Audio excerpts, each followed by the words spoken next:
Hey guys, good morning. सबसे पहले तो आप सबको बहुत सारा थैंक यू, क्योंकि आपने मेरी पिछली वीडियो को इतना प्यार और सपोर्ट दिया, तो बहुत बहुत थैंक यू।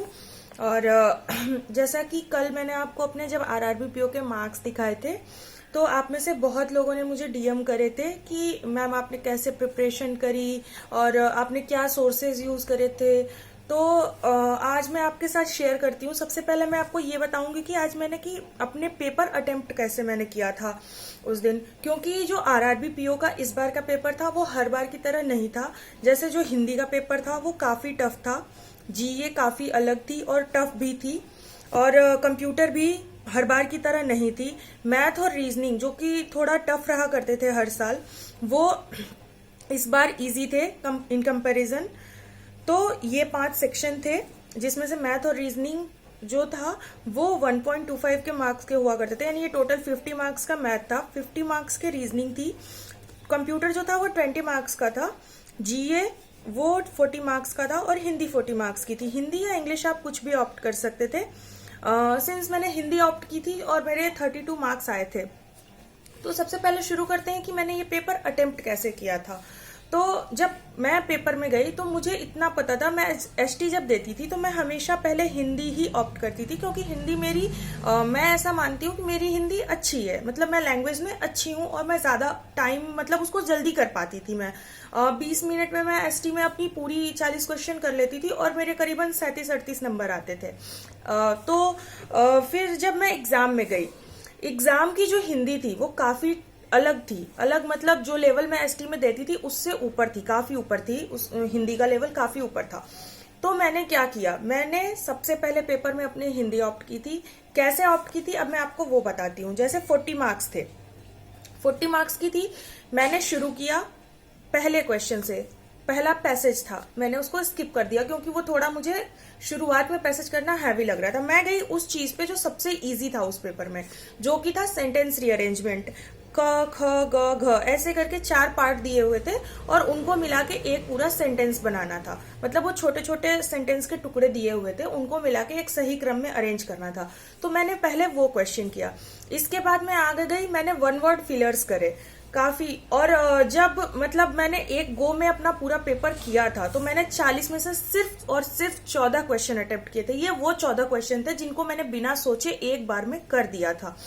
इसके बाद मैंने टाइम लेना शुरू किया। इसके बाद मैं गई थी क्लोज टेस्ट पे, जो कि कुछ सब्सिडी पे करके था, कि सब्सिडी उसको पढ़ना था, बहुत ध्यान से पढ़ना था। और उसमें चीज ये थी कि वो सब्सिडी के विरोध में लिखा गया था कि आज के समय में अब सब्सिडी को कम कर देना चाहिए।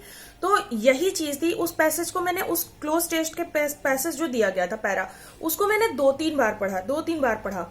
और उसके बाद मैंने उसको करा था। फिर भी मैं जिस क्वेश्चन पे श्योर नहीं थी उसको मैं मार्क फॉर रिव्यू करके वहां से आगे चली गई थी। इसके बाद फिर मैंने अपने पैसेज को टच किया, मैंने बाकी एरर वगैरह जो थे उनको देखा और किया। पर इस सब में वो था कि जो भी क्वेश्चन में जरा भी श्योर नहीं थी उसको मैंने मार्क फॉर रिव्यू के लिए रख दिया था। उसके बाद इतना समय जब मैंने दिया था, मैंने पूरे 35 मिनट मेरे खत्म हो गए थे हिंदी में ही।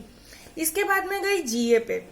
तो आपको मैं बता दूं कि जीए के लिए मैंने जो सोर्स फॉलो किया था वो था मेनली गौरव गर्ग सर की स्टडी आईक्यू की जो पेड उनके कोर्सेज आते हैं, मैंने उसको फॉलो किया था और काफी अच्छे से किया था। बट मेरी एक कमी है कि मुझे जीए जल्दी याद नहीं होती।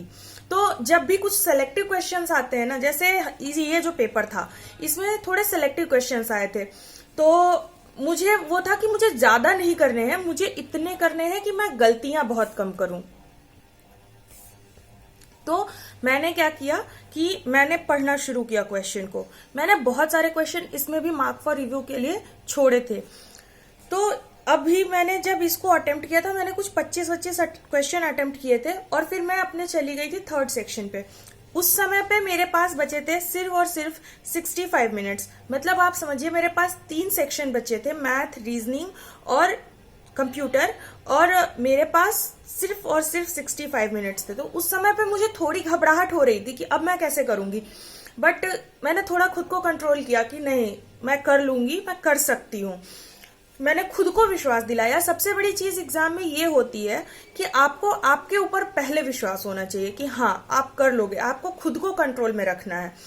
तो फिर मैं आगे गई। इसके बाद मैंने रीजनिंग करी, तो रीजनिंग काफी इजी थी। मेरे 20 मिनट्स में 24 क्वेश्चन हो गए थे, और मेरा आपने देखा होगा कि सिर्फ एक ही क्वेश्चन गलत भी है, मुझे 22.75 नंबर मिले हैं। तो मैंने किया क्या था, मैंने कोई लॉजिकल नहीं टच किया था, क्योंकि उसमें गलत होने के चांसेस ज्यादा होते हैं। मैंने वो पजल, एक पजल थी इन और आउट वाली, जिसको बनाने में थोड़ा टाइम लगा, वो पजल लगता था, हो सकता था टाइम लगता, मैंने वो पजल नहीं टच की थी। एक पजल थी जिसमें 2021 को बेस मान के और 8 लोग दिए थे, उनकी डेट ऑफ बर्थ अलग अलग दी हुई थी, उसको सेट करना था।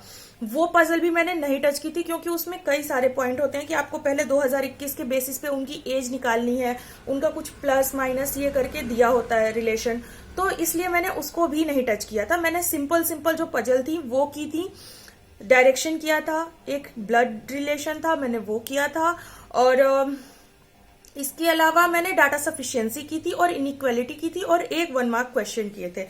इसके बाद मैं गई थी अपने मैथ के सेक्शन पे, जिसमें मैंने सिर्फ और सिर्फ 12 क्वेश्चन अटेम्प्ट किए थे, क्योंकि 12 क्वेश्चन अटेम्प्ट करने के बाद मेरे पास कुछ 12 या 13 मिनट का टाइम बचा था, और 12 क्वेश्चन मैथ के अटेम्प्ट करने के बाद 12-13 मिनट का टाइम था, और मुझे अभी कंप्यूटर का पूरा सेक्शन करना था, और कंप्यूटर भी इस बार इजी नहीं थी। तो 12 क्वेश्चन अटेम्प्ट किए थे मैंने रॉन्ग नंबर सीरीज करी थी, जो मेरे से इजीली बन पाया। मुझे ज्यादा अटेम्प्ट करने थे, ज्यादा एज इन गलत भी नहीं करना था, और ज्यादा से ज्यादा अटेम्प्ट करने थे सिलेक्शन के लिए। तो मैं वहां से गई, 12 नंबर मतलब 12-13 मिनट्स मेरे पास थे, मैं कंप्यूटर के सेक्शन पे गई। वहां जाने के बाद मैंने पढ़ा, क्वेश्चन को पढ़ा, थॉरोली पढ़ा, और फिर वही किया मैंने कि जो मुझे पता था वो क्वेश्चन मैंने किए, जो मुझे नहीं पता थे मैंने नहीं किए। मैंने 25 क्वेश्चन किए थे, और मेरे 20 मार्क्स हैं 40 आउट ऑफ 40, तो जिसका मतलब कि मेरे 4 क्वेश्चन गलत हुए थे, और एक क्वेश्चन ऐसे, मतलब 1 मार्क्स मेरे डिडक्ट हुए। मेरे 20 मार्क्स थे, जो कि मेरे 0.5 से मल्टीप्लाई होकर 10 मार्क्स जुड़े थे। तो आप बस ये समझिए कि आपको पेपर में क्या करना है, आपको अपना अप्रोच सही रखना है, और आपको अपनी जो क्या कहेंगे, आपको अटेम्प्ट्स अपने रखने हैं अच्छे। अब मैंने क्या तैयारी करी थी, ये तो हुआ कि मैंने पेपर अटेम्प्ट कैसे किया था, मैंने क्या तैयारी करी थी, कहाँ से करी थी, ये आपको मैं आज ही शाम को एक और वीडियो बनाऊंगी, क्योंकि ये वीडियो काफी लंबी हो गई है। तो मैं उसमें आपको सारे सोर्सेज मैं अपने बनाऊंगी, और आपको बकायदा दिखाऊंगी कि मैंने क्या क्या कहाँ से पढ़ा था।